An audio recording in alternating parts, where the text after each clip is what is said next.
का हमारे पूरा बदन एहसास करता है। उसी तरीके से औरत को अगर कोई तकलीफ़ है तो उस तकलीफ़ का एहसास मर्द को होता है। अगर मर्द को कोई तकलीफ़ है तो उस तकलीफ़ का एहसास वो औरत करती है। कि यह अल्लाह की तरफ से अजीब व गरीब उल्फत व मोहब्बत डाली जाती है दोनों के दरमियान। लेकिन ये रिश्ता जो है अल्लाह रब्बुल इज़्ज़त ने बहुत ही आसान बनाया है कि हम आसानी के साथ किसी को अपने निकाह में ले सकते हैं। वो कैसे ले सकते हैं?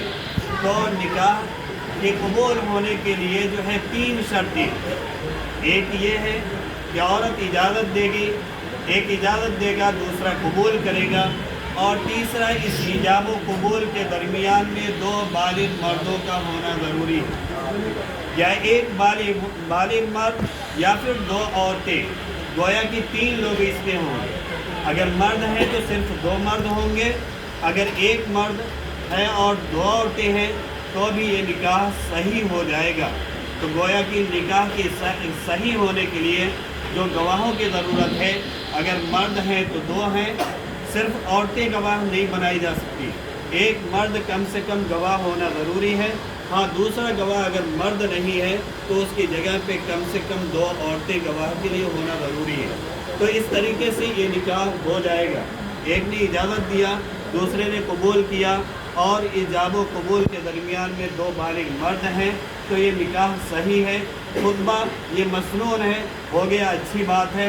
नहीं हुआ कोई बात नहीं, लेकिन कहीं भी हम अगर इस तरीके से इजाब व कबूल करते हैं तो उस कबूलियत में हम इतना ध्यान रखें कि हमारे सामने कोई गवाह है कि नहीं।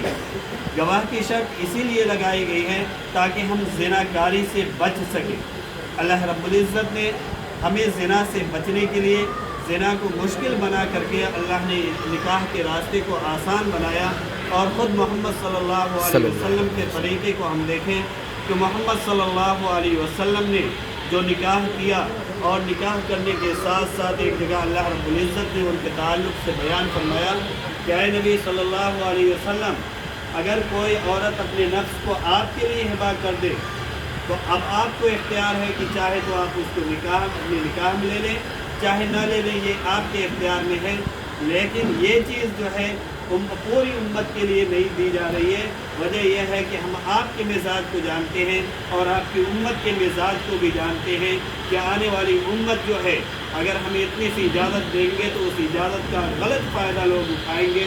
हर जगह ये कहेंगे कि अरे इसने तो मुझे अपने आप को हिबा किया है, इसकी वजह से मैंने इसके साथ निकाह कर लिया। तो गोया कि निकाह के सही होने के लिए जो 3 शर्तें हैं